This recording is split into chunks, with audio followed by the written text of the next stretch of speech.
Okay, so now we're going to talk about whom should you listen to when it comes to your shadow mission and your true mission. Maybe you're trying to figure out what God is calling you to. Maybe you're considering going into ministry or in the mission field, or maybe it's just related to something with your family or at work or at school or whatever. And what we've learned already is every believer's true mission is the same, and that is to help people pursue God, a relationship with Him. But our shadow mission is our detour. It's the mission that we're tempted to pursue in place of God's true calling on our lives, whether it's a big thing or a small thing. We saw in the first video that Jesus was tempted by Satan to pursue other things other than his true mission. Now, did you know that the same thing can happen with you? And you know that Satan doesn't always come to you the way you'd expect him to? Sometimes Satan can even come to you through a friend. Sometimes a friend or a family member can give you advice that is just flat out wrong. Take a look, Matthew chapter 16.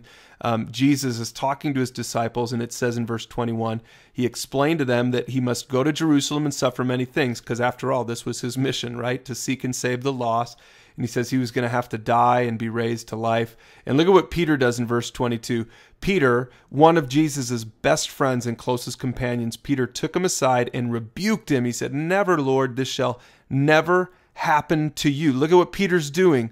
Peter is trying to distract Jesus from his true mission, kind of like what Satan was doing to Jesus in the wilderness. And look at how Jesus responds. He turns to Peter and he says, "Get behind me, Satan.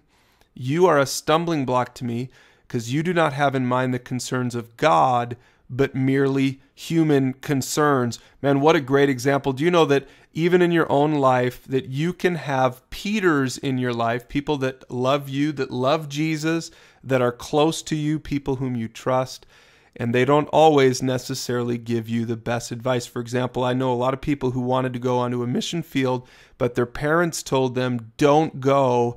Their Christian parents discouraged them from going because it was too dangerous or would cost too much. Now, is that encouraging them to pursue their true mission?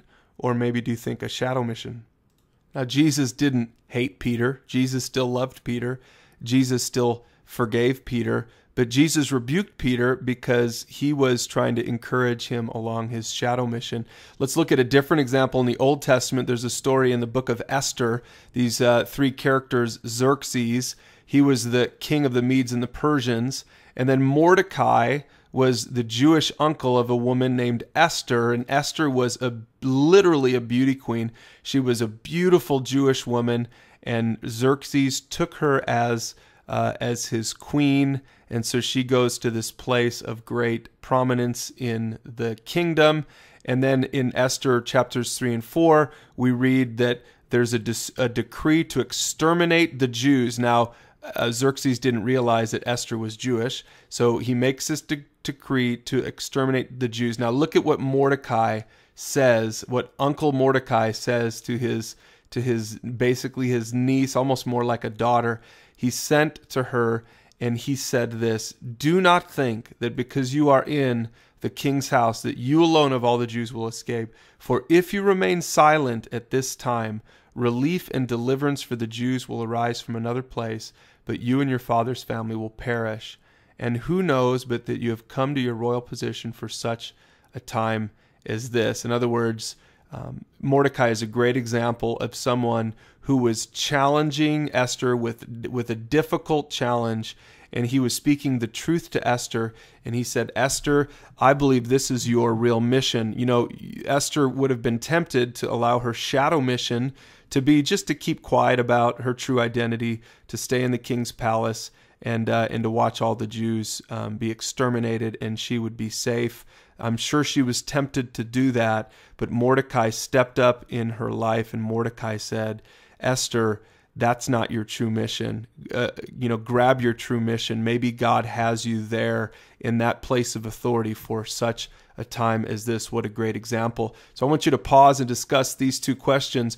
Who is your Mordecai in your life? Who's the person that you can trust to truly give you godly advice for your future? And who's your Peter? Who's the person who might unknowingly encourage your shadow mission?